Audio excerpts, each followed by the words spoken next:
She never gave herself to anyone until the Millionaire CEO gave her the best night of her life.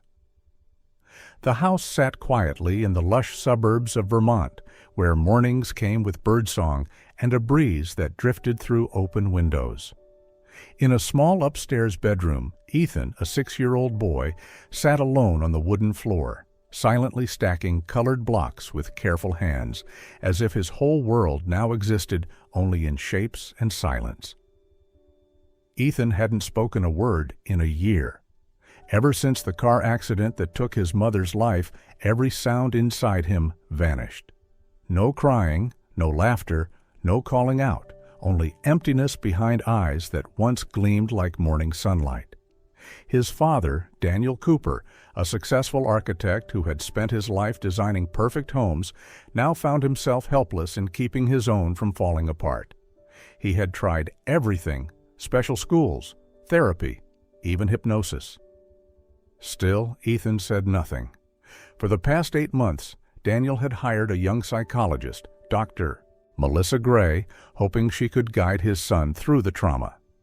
But each session ended with a disappointed sigh, and the therapy room remained cold and distant. Then came a regular Monday, nothing special. Daniel returned home, weary from meetings, only to realize someone new was inside the house. A young woman was wiping the kitchen windows, her hair tied back, sleeves rolled up, her eyes calm and focused. "You must be Mr. Cooper?" She turned, offering a gentle smile. "I'm Sophie Bennett from the agency. They said you needed temporary household help?" Daniel nodded, momentarily confused. He had forgotten he'd asked for a temp while his regular housekeeper was on leave. "I'm good with anything. Cleaning, cooking, helping with kids if needed. I've worked with families who have little ones before." Sophie's voice was calm, almost comforting. He pointed upstairs. "My son's up there. He doesn't talk much." "That's okay." Sophie smiled softly and didn't pry further, but her gaze lingered on the staircase, toward the quiet shadow of a boy living in his own darkness. She knew nothing about the child, nothing about the pain that lived behind that silence. But in just a few more steps, she would walk into the life of a family that had lost all hope, and bring with her a kind of quiet magic no one saw coming. Sophie's first afternoon at the Cooper house passed quietly. She worked diligently but gently, making no noise, never intruding. Just like her nature, soft-spoken, observant more than she ever spoke. While cleaning upstairs, Sophie came upon a sight that made her stop in the doorway. Ethan was sitting alone on the rug, still stacking the same colorful blocks, still wrapped in the same strange silence. But what made her pause wasn't the quiet. It was his eyes. They weren't empty. They were focused, deeply immersed, like the entire world had shrunk down to those wooden shapes. She didn't want to break that space. So instead, she slowly sat down at a comfortable distance. Not too close, not too far. Reaching into her pocket, Sophie pulled out a handful of small finger puppets, fabric shapes of a duck, a rabbit, and a kitten. "Hello there," she whispered, slipping on the duck puppet. Her voice shifted, playful and silly. "I'm Ducky Yellow. I'm looking for a friend. Is anyone here?" Ethan looked up. For the first time, his eyes met hers. She kept going, gently bringing the other puppets into the scene, switching voices like a tiny stage was playing out between her hands. Ducky met Kitty. They argued over an invisible cupcake. No one laughed. No one spoke, except Sophie. Until a soft giggle slipped through. "Ethan!" His hand instinctively covered his mouth, as if even he was surprised. Sophie paused, her gaze warm and calm. "Did you laugh?" she asked quietly, as if afraid sound might shatter the fragile moment. He didn't answer, but when Sophie held out the puppet, Ethan didn't pull away. He reached out and took the little duck, gently swinging it from side to side. Another laugh, tiny but real. Then a sound formed on his lips. "Ducky!" Down the hall, Daniel had been coming up the stairs and now stood frozen at the doorway. He couldn't believe his ears. His son, the child who hadn't uttered a word in a year, had just laughed, had just spoken. Sophie glanced at Daniel, her eyes locking with his in a quiet exchange. Ethan, unaware his father was watching, was too absorbed with the puppet in his hand. "Ducky," he said again, a little clearer this time. Daniel leaned against the wall. In that moment, every doctor, every therapy session, every hopeless night faded behind him. A housekeeper, in less than 10 minutes, had done what no one else could. "That's right, little yellow duck," Sophie smiled. "He likes to play." Ethan looked at her and nodded, his eyes brighter now as he pointed to the other puppets. "Want to play more?" Sophie asked. He didn't answer, but his hand reached out toward the plush kitten. He was starting to open a door again, not the door to his room, but the one to his heart. From the end of the hallway, Daniel stood frozen, motionless. He felt paralyzed by what he had just heard. A small, fragile sound, yet unmistakable. It was his son's voice. A simple word. "Ducky." Then again. Daniel raised a hand to his mouth, trying to contain the sob building in his throat. A year. A whole year of silence, of empty stares, of nights with no bedtime stories or soft good nights. A year spent blaming himself for not being enough to bring back his son's smile.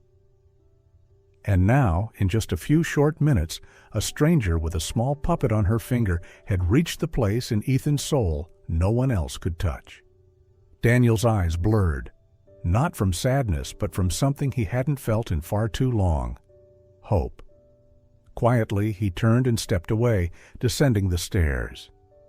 He didn't want Sophie or Ethan to see the tears he couldn't hold back. In the days that followed, no one spoke about Ethan's first words. They didn't need to, because he kept talking. Every day, he added a few new words. First Ducky, then meow, cookie, draw. Then came short phrases, like Sophie funny or more play. But the most surprising of all, thank you. Daniel watched it all like someone afraid that if he interfered, the magic might disappear. He stayed quietly in the background, at the kitchen door, in the hallway, or pretending to work in the living room, always keeping an eye on them. Ethan wasn't just speaking again. He was laughing, drawing, running around the house, and beginning to express feelings through art. Sophie brought large paper, crayons, and colored pencils. Together they drew anger as dark clouds, sadness as gentle rain, happiness as a giant sun. Sophie didn't try to fix Ethan.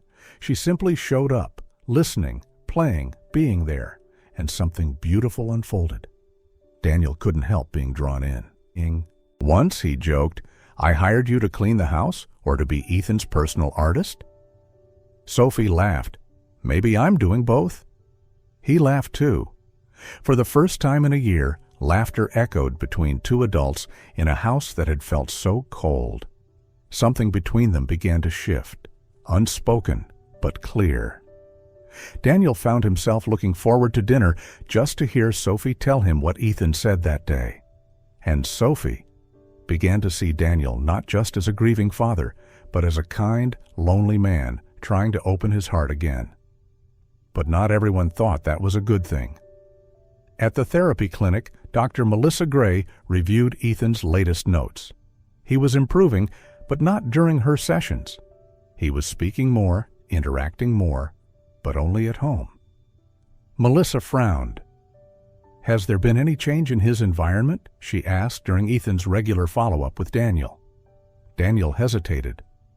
"I hired a temporary housekeeper. Her name's Sophie. Ethan seems to like her." Melissa was silent for a few seconds, then set her pen down. "Daniel, children who've experienced trauma need absolute stability. Allowing someone new, especially someone unqualified, into that space could disrupt his recovery.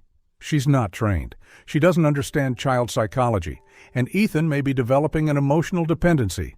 That can be dangerous." Daniel said nothing. He left the therapy session with his mind in turmoil. Logic told him to listen to Melissa, but his heart kept going back to his son's laughter and to the woman who had brought light back into this house. He didn't know what was right, but he knew one thing. Sophie no longer felt like a stranger. Time passed, and the bond between the three of them grew stronger. Every morning, Ethan would run into the kitchen asking, "Where's Sophie today?" Every night, Daniel sat in the living room watching his son draw while Sophie told stories as if they were already a real family. One autumn afternoon, Sophie answered a phone call while baking cookies with Ethan. She froze, her eyes distant. "What is it?" Daniel asked, entering the kitchen. Sophie closed the phone slowly. Her voice trembled. "It's the hospital. My mom. Her condition's worse. They're recommending emergency surgery." "How much?" Daniel asked immediately. "It's a major surgery, almost 10 grand. She looked down, avoiding his eyes. "I have no way to get that kind of money." Daniel didn't hesitate. "I'll pay." Sophie's eyes widened. "No, I can't accept money from you. Not like that." "Sophie," he said gently, "you saved my son. Did something no one else could. Let me help your mother." They stood there, facing each other. Daniel's hand lifted slowly, brushing her cheek, a gesture unplanned but deeply sincere. "Sophie, you don't know how grateful I am." She closed her eyes for a moment as if bracing her heart. "But I'm just the housekeeper. And what does that matter?" For a moment the world was silent, until the sound of footsteps broke the spell. Ethan ran in, his eyes wide. "Daddy, do you like Sophie?" The innocent question shattered the moment. Daniel stepped back. Sophie turned red, flustered. "Is she going to be my new mommy?" Ethan asked again. Daniel turned away. Sophie knelt to hug Ethan, but her eyes met Daniel's, a question unspoken. That night in the living room, not many words were exchanged. But a distance had formed, not from lack of feeling, but from the sudden presence of fear. Meanwhile, in her office, Dr. Melissa Gray picked up her phone and dialed Andrew, Daniel's younger brother. "I think we need to talk about Daniel." She began planting seeds of doubt. That Sophie wasn't just a sweet helper, that Ethan was becoming emotionally dependent, that Daniel was being manipulated by someone far beneath his status. That grief made him vulnerable. She didn't stop there. Melissa called 3 more people, a business partner, a neighbor, an old friend. In every call, she spoke with feigned concern. "I'm just worried. I think that girl is throwing everything out of balance." That weekend, at a local charity event, Sophie had taken a part-time shift serving drinks. She hadn't expected to see Melissa seated at a table of well-dressed socialites. "That's her," Melissa whispered loudly. "She knows exactly how to approach broken men, especially the rich ones." Sophie, carrying a tray, heard every word. She stopped, set the tray down, and looked Melissa straight in the eyes. "You're talking about me, aren't you?" The table went silent. Melissa feigned surprise. "You? I don't even know your name?" "You do," Sophie said calmly. "You've known since the day I arrived at Daniel's house. You've disliked me since the beginning." Melissa shrugged. "I don't remember that." "But I do. I remember the way you looked at me, as if I was a threat." One of the women at the table shifted awkwardly. The air grew heavy. Sophie lowered her gaze. "Sorry for the interruption. I'll leave." She walked away, her chest tight, not because of the words, but because Daniel wasn't there to defend her. That night, Sophie couldn't sleep. She lay awake in her small apartment, Melissa's words echoing in her mind. She knows exactly how to approach broken men. And worse than the words were the eyes of the other women, judging her without ever knowing the truth. But what hurt the most wasn't the rumors. It was Daniel's silence. He hadn't been there. And since that night, he hadn't called either. The next morning, she made coffee like usual, but her hand trembled slightly. Everything felt fragile now. She thought of Ethan, his eyes when he asked, "Is Sophie my new mommy?" One thing Sophie knew for sure, she couldn't leave that boy's life without fighting. Not because she wanted to keep Daniel, but because Ethan deserved the truth. And if Melissa Gray wanted to stage a performance, then Sophie would expose everything behind the curtain. Sophie sat by the window of her small apartment, watching as night settled over Vermont. The city remained calm, but inside her, a storm was raging. She didn't fully understand why she'd cried so much over a man who had never promised her anything. But deep down, she knew. It wasn't love that hurt most. It was the injustice happening right before her eyes, to Ethan and to herself. Daniel didn't believe her. Not only that, he stayed silent while others humiliated her in public. And now, the one who had planted all the doubt, who hid behind a pristine white coat, Dr. Melissa Gray, continued to control everything unchecked. No, Sophie couldn't let it go on. That night, she opened her old laptop and started searching. Melissa Gray's name appeared in interviews, articles, and professional records. She looked perfect in every photo, said all the right things, a renowned child psychologist praised by the media. But Sophie wasn't looking for the surface. She dug deeper into legal forums, public archives, and obscure news reports from years past. It wasn't easy, but eventually one name kept coming up in messy custody disputes where Melissa had been involved. Mark Ellison. Mark was an engineer from Massachusetts. In court records, Sophie found his name in a dramatic custody case, a father who had lost all parental rights after a string of negative psychological assessments. The person who filed those assessments, Dr. Melissa Gray. Sophie didn't hesitate. She found an old email address through a dissolved engineering firm and sent a message with the subject line, "Regarding Dr. Melissa Gray, please read." 3 days later, an unknown number called. "Did you send me an email?" A deep, curt voice. "Are you Mark Ellison?" "Yes." "My name is Sophie Bennett. I think she's doing the same thing to me." There was a long pause, then a sigh. "I've been afraid she'd do this to someone else." "Meet me. I'll tell you everything." They met at a small cafe on the edge of town. Mark didn't look dangerous like court papers described, just tired, his eyes full of the kind of sadness that only comes from missing your child. "Melissa didn't help my family. She tore it apart," Mark began. Sophie listened, never interrupting. Mark explained how their therapy sessions started off gentle, but slowly turned into accusations. Then Melissa began privately contacting his ex-wife, urging her to cut ties with her toxic husband, convincing her to protect their son at all costs. By the time he realized what was happening, it was too late. She used her role to build influence, then used intimacy to undermine trust. Mark pulled out his phone. "I still have some of the messages, proof she crossed every ethical boundary." Sophie read the texts, subtle, manipulative lines. "He's hurting you and you don't even see it. If you ever need someone, I'm here. Your son needs a safe environment without him." Clear, not just unethical, they hinted at emotional exploitation. "Could I have copies of these messages?" "What are you going to do with them?" Sophie took a breath. "I'm going to show Daniel the truth before it's too late." The next morning, Sophie dressed neatly, printed the messages and court documents, and placed them in a firm folder. She didn't want to go back to Daniel's house, not after his cold letter. But Ethan deserved someone to protect him. When she stood before the tall gates of the Cooper estate, her heart pounded. The returning housekeeper answered the door. "Sophie?" The woman looked surprised. "I'd like to see Mr. Cooper."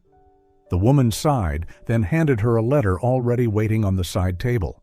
Sophie took it. The handwriting was unmistakable. "Sophie, after speaking with Dr. Gray, I believe the best thing for Ethan is to maintain stability. Your presence may disrupt his recovery process. Thank you for everything, but we won't be needing you anymore. Daniel. The letter slipped from her hand. Her eyes stung. She wasn't surprised, but the disappointment hit like a knife to the chest. "Miss Sophie," a small voice called from the stairs. Ethan. He ran down like the wind, his face glowing. "You came? Can you stay and play?" Sophie knelt, pulling him into a tight hug. "I can't, sweetheart." "Why not?" he whispered, clutching her tighter. "Daddy said, you're not coming back." She couldn't answer. Daniel appeared at the top of the stairs, stunned. Sophie looked up, her gaze calm but filled with pain. "You need to read this," she said, handing him the folder. "Melissa's not who you think she is. Here's the proof." Daniel didn't move, his hands stiff as he took the folder, his eyes locked on Sophie's, but his lips didn't move. "I don't need your forgiveness," she said. "I just need you to see the truth." Ethan clung to her shirt. "Don't go. I don't want to lose you." Sophie stroked his hair. "I'll always remember you." She stood and stepped away slowly. Ethan followed, tears spilling from his cheeks. "Please don't leave. You're the only one who understands me." Daniel still didn't move. Not a single word. Not a step forward. Sophie didn't look back, but in her heart, one thing was clear. She may have lost Daniel, but she wouldn't let Melissa take Ethan too. Sophie walked away without looking back. Daniel stood frozen in the grand hallway, still gripping the folder she had handed him. Ethan cried until his voice gave out, then went silent. A silence Daniel once knew well, but now it terrified him. A week later, inside the vast mansion, Ethan's laughter had vanished. He no longer drew pictures. He didn't rush to the garden every morning. He sat for hours in his room, blank-eyed, quietly hugging the stuffed seal Sophie had once given him. Daniel noticed it, and this time, he couldn't lie to himself any longer. Melissa still came every afternoon to continue therapy. But Ethan didn't react. He didn't look at her, didn't speak. When she asked, "Ethan, do you feel happy?" He shook his head and said nothing more. Daniel closed his laptop and stared at his son, now just a shadow of the boy he'd been. His heart clenched.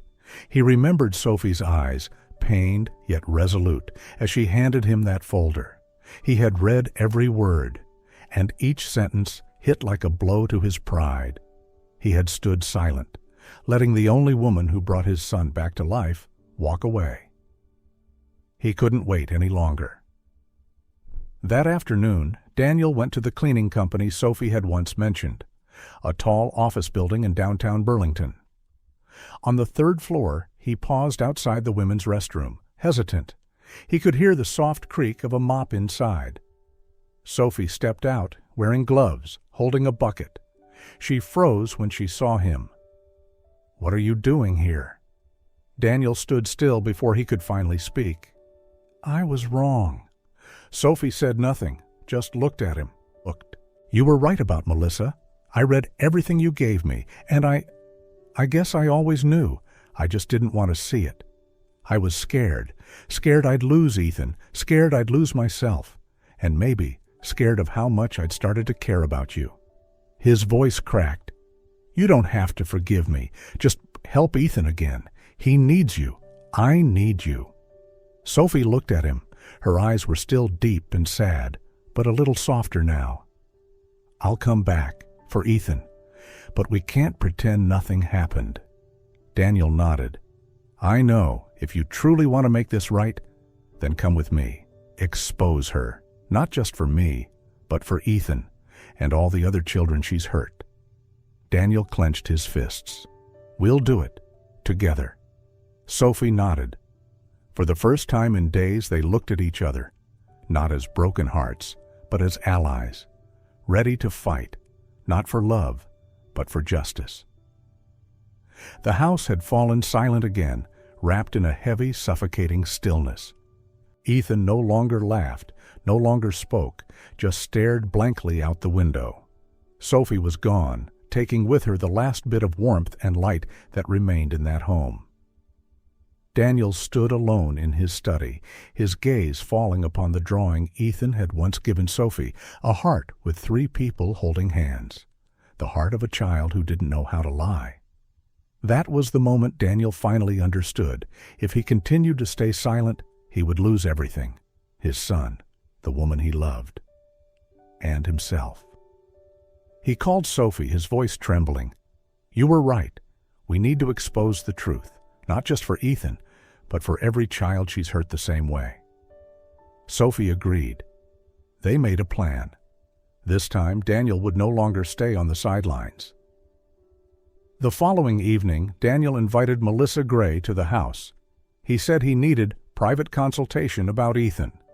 She agreed immediately, not suspecting a thing. Sophie hid in the upstairs room, her phone recording. Every word, every shift in tone, captured. Melissa sat across from Daniel in the living room. She remained the same, cold, poised, exuding confidence.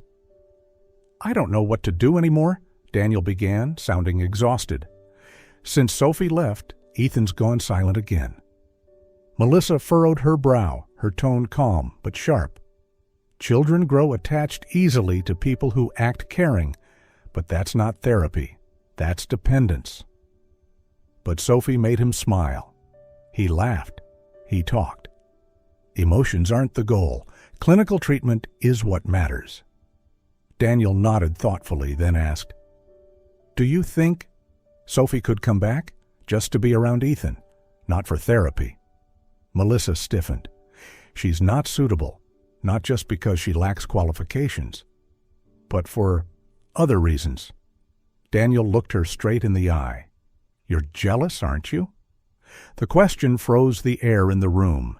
Melissa let out a laugh, but her composure was slipping. "Jealous? No. I just think you're throwing your life away for some low-class woman.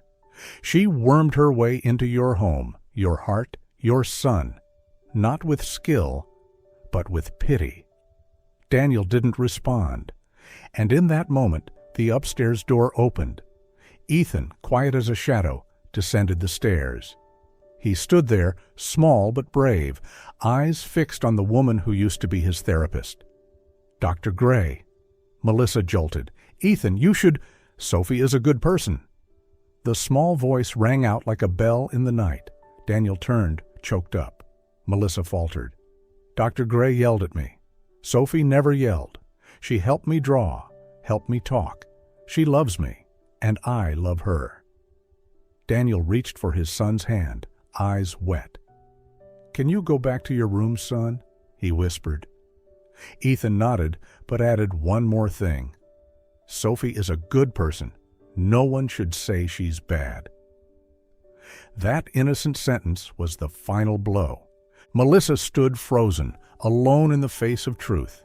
She had lost, not in an argument, but in a battle of trust, compassion, and heart. 2 days later, the recording was sent to the Vermont State Board of Psychology. Daniel attached a statement from Ethan and included documents tied to previous unresolved incidents. A week after that, Melissa Gray was suspended from practice, pending a formal investigation. She left the hearing in silence. No rebuttal, no defiance. Daniel held Ethan close, whispering, "It's over now, son." Ethan looked up and smiled for the first time in days. Now, can Sophie come back? Daniel nodded, and the boy hugged him tightly, whispering, "I miss her so much." After the hearing, Daniel's house exhaled, as if releasing a breath it had been holding for far too long. No more Melissa Gray, no more cold glances, whispered judgments, or silent tension. Only 3 people remained: a man learning to make things right, a woman whose heart had been hurt but was still big enough to love again, and a little boy who was slowly beginning to believe in joy once more. Sophie didn't return right away. She needed time. And Daniel understood. Still, every day he texted her, Not begging, not pleading, just small updates. About Ethan, about the house, about the quiet mornings missing her laughter. Then one day, Sophie appeared at the doorstep. No warning, no suitcase, just a gentle look and one question. Is Ethan home? The answer came running into her arms, a tight hug that said more than any words ever could.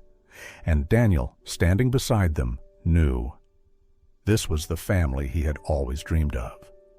The golden afternoon had slowly melted into twilight. In the backyard, Ethan was adding the final touches to his drawing, now a picture of a home with laughter in every window.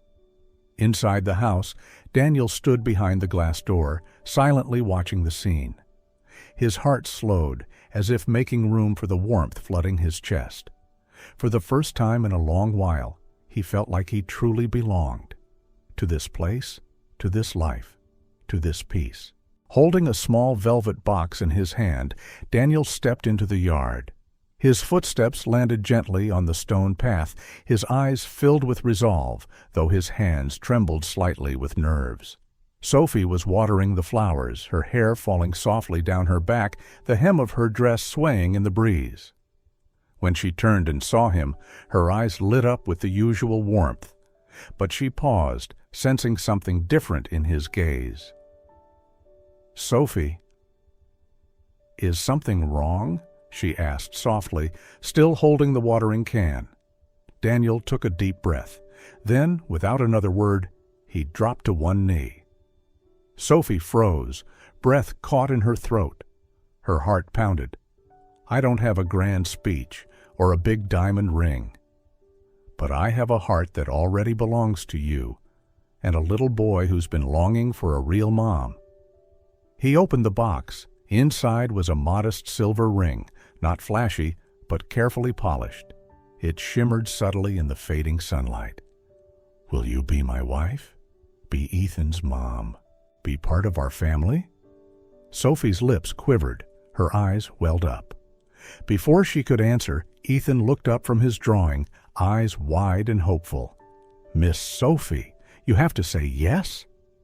Sophie laughed through her tears, nodding over and over. "I say yes." Daniel stood and wrapped her in his arms. It felt like the universe finally aligned, like every lost piece had found its place. News of their engagement spread fast. Some friends, colleagues, even distant relatives voiced disapproval. Some bluntly claimed Daniel had lost his mind, that Sophie was not up to his level. But Daniel only smiled quietly. Their opinions no longer mattered. He wasn't living to please anyone else. He was living to love, to protect the little boy who saved him, and the woman who brought joy back into both their lives. Helen, Sophie's mother, recovered surprisingly well after her surgery. She moved into the small cottage behind the main house. Ethan quickly began calling her Grandma with such natural affection that it felt like she had always been part of his world. Dinner time was no longer quiet and awkward. Instead, it was filled with laughter, stories from school, and heated debates over whether pudding or chocolate ice cream was better. They had become a real family, not perfect, but full of love. One night, while Sophie read a bedtime story, Ethan suddenly looked up, serious. "Miss Sophie, can I ask you something?" "Of course, sweetheart. I want to call you Mom." "Can I?" Sophie froze. Her heart clenched with overwhelming emotion, and tears immediately welled up. "Only if you really want to, Ethan. I'd never force you." Ethan nodded. "I want to. You've been my mom all along." Sophie pulled him into a tight hug. Her heart felt like it might burst from happiness. The wedding was simple, just as they had dreamed. In the backyard, under warm string lights, about 30 close friends and family gathered on wooden benches. Sophie and Helen hand-tied wildflowers into glass jars. Daniel wore a light gray suit. Sophie wore a simple white dress, hair pinned up to show her glowing face. Ethan was the ring bearer, taking the job so seriously that everyone couldn't help but smile. "Are you the best man?" someone asked Ethan. "No, I'm their kid," he replied, proud and radiant. Their vows weren't fancy. just promises to keep choosing each other every day, in joy and in weakness. When Daniel and Sophie shared their first kiss as husband and wife, Ethan hugged them both tightly, shouting, "Now we're a real family." As the last guests waved goodbye and the golden lights flickered out one by one, the garden fell into a peaceful hush. The night had settled in, but joy still lingered in the air. That night, after the guests had gone home, Ethan lay alone in the hammock, eyes gazing at the sky. The full moon glowed gently, bathing his face in silver light. Daniel walked over and sat beside him. "The moon's beautiful tonight, huh?" "Yeah?" Ethan thought for a moment, then whispered, almost to himself, "I wish we could stay this happy forever." Daniel placed a hand on his son's shoulder, eyes soft with love. "As long as we keep loving each other, happiness will always be here, Ethan." The night breeze danced through the trees. The moon hung high above them, and under its light, a family was born, not from perfection, but from love, courage, and forgiveness.